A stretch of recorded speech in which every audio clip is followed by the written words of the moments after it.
I'd like to welcome everybody to the Delaware County Commissioners meeting. It's Monday, July 1st, 2024.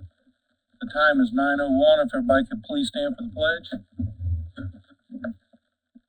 I pledge allegiance to the flag of the United States of America and to the republic for which stands one nation under God, indivisible, with liberty and justice for all. Yeah, could you call the roll, please? Yes. Mr. Henry. Here. Ms. Reagan. Present. Mr. King. Here. Correct. Here. We'll move to approval of minutes for the Commissioners meeting, June 17th of 2024. So moved. Second. Have a motion and a second for approval. Ed, can you call the roll, please? Ms. Reagan. Yes. Mr. Henry. Yes. King. Yes. Next, we'll move the contracts and agreements for approval. We have the 1315 East Main Street demo estimate approval. Mr. Brook? If we could get back to that, I'm asking my office to send me copies of the bids. Okay. All right? Yep. I noticed I didn't bring them with me this morning, so. Alrighty. Next, we have the AT&T agreement for 911 lines. Jim Fluke. Morning, Commissioners. Jim Fluke, IT Department. What you have before you is a AT&T contract to redo the 911 administrative lines that's down there. They were still running under a what they call the old Centrex system, and we are paying quite a bit of money for those lines to be on. So what we've asked them to do to give us a quote to that contract there to replace those lines with their newer technology, which is getting rid of the Centrex lines that's running into the building, and then replace those with their new fiber configuration that they bring in now. And then that will reduce the amounts. Let's see, right now we're paying $1,982 a month for those lines, and it's going to take it down to $584 a month. And that'll affect any of the phone admin lines for any of the outside police departments, the fire departments, and the sheriff's lines. So we're paying $19.82 right now, and this is going to decrease that bill this much. It won't be this month. It's once it's initiated. What they got to do is they got to go and reconfigure and test everything before they switch it over. So it's probably going to be, at least a couple months before they get all that done. It's to $584 a month. Yes. Motion to approve. Yeah. Second. Have a motion and a second for approval. Ed, can you call the roll, please? Ms. Reagan. Yes. Mr. Henry. Yes. King. Yes. Thank you. Thanks. I have gotten the email and have the bids here. Okay. Sarah put it in the packet too, so. Yep. I appreciate Sarah doing that. There were two bids that were received. The lowest one is in the packet from Sam Schroyer Solutions LLC, or Schroyer Solutions LLC. This is to demolish two structures, and there's a house and a detached garage on this property at 1315 East Main. Clean up and remove the debris from the demolished structures, grade and seed and straw properly from ground disturbed, $11,739. I talked to Mr. Fouch. He said that's a very good price for this type of property because he went by and looked at it, and he's done a lot of these. And so I think the other bid was like $16,000 from another Schroyer. My concern is, do they go down and bring the foundation up, or they just kind of knock on? I can find out. I can send a contact to this particular bidder and find out for you. The site would be ready for construction. Yes. I never will forget Habitat. We had a problem years ago, and yeah. I can find out from them. Yeah, thank you. I mean, that's just, it doesn't say anything about the foundation. If you want to give tentative approval till I can find that out, or you can just table it until the next I'd meeting. like to table it. Can put that into a motion. So move. Second. Have motion and second to table this. Ed, can you call the roll, please? Mr. Henry, Yes. Mr. Reagan, Yes. Mr. King, Yes. Next, we'll move to ordinance for second reading, ordinance number 2024-011, ordinance rescinding resolution number 2007-006 and creating a credit card use policy for county employees and public officials. I'd also like to, table this.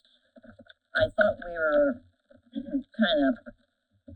I'd understood that people were not having too many concerns, but reading some emails that came in, there's just still a lot of questions, I think, that need to be answered. I don't think there's any hurry in getting this done.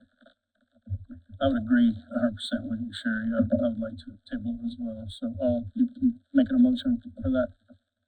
Second. You make the motion? I make the motion. Yeah, you make the second. Yes, sir. Ed, we have a motion and a second to table ordinance 2024-011. Can you call the roll, please? Yes. Mr. Reagan. Yes. Mr. King, Yes. Next, we'll move to ordinance number 2024-012, ordinance amending the ordinance 2018-015, a countywide grant policy to establish uniform grant approval and record-keeping procedures. I don't know that I've received any comments on this one, either for or against it, so I think it'd be ready to go for the second reading. Wait, I had sent that comment in with my other comment on the first. I Ordinance. just read the credit card one, so I Yeah, didn't see that. I have some concerns with this one as well. I missed that also. Yeah, it's included in that email. Well, tell us what they are. So let me pull my email. Hold on just a second. I don't remember. I had several. Thank you.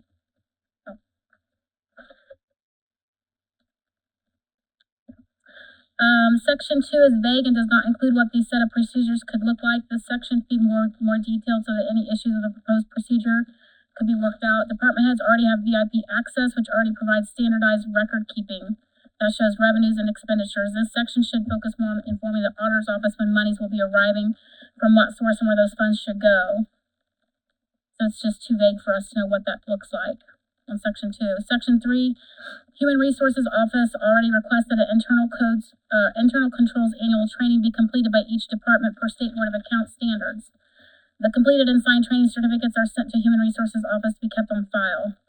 So this section is unclear if this fulfills that request, because it's talking about needing It that. does, Okay, because it wasn't getting done. okay, So as part of the grant process, the auditor thought it was appropriate that this all be mentioned in the grants process. so the people who have done that don't have to do additional Correct. training, okay.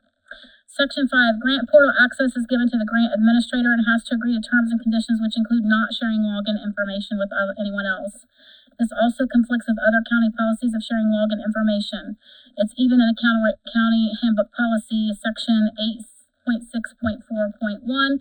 It's a direct conflict. An employee should not give anyone else access to his or her account. Should have language added if applicable. Not all grants maintain online reporting. So that's a really big conflict for me, to give access to the auditor with my online stuff. Section 6, the only copies that should have to be shared with the auditor's office are financial reports. Frankly, performance reports are none of the auditor's business. So they're asking for all the reports, and we don't think that that's auditor's purview. Maybe financial, but that'd be it. Section 8, the current form as part of Ordinance 2-18-015 are regarding grants that involve federal monies. So we're unclear if this procedure, this ordinance is for just federal or state as well. Because it's going to add a lot of work for all of us. It's both, since the auditor's office is responsible for also being audited and So this It is goes going to to federal encompass audit. every grant. yes, Okay. that was the intent from the auditor's office. And the auditor's office should not have the authority to withhold or deny grant funds for any reason. They were not awarded to the auditor's office. They awarded to the specified department. It should be up to the grantee to deny or withhold funds if they feel necessary. It's a separation of powers issue. Sounds like this should be tabled also. I move we table this.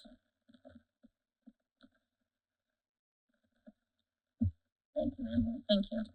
I didn't see that. I could respond to that. Thank Emily, I just saw the credit card. Oh, second. No motion, and second to table. Ed, can you call the roll, please? Reagan. Yeah. Mr. Henry. Yes. King. Yes.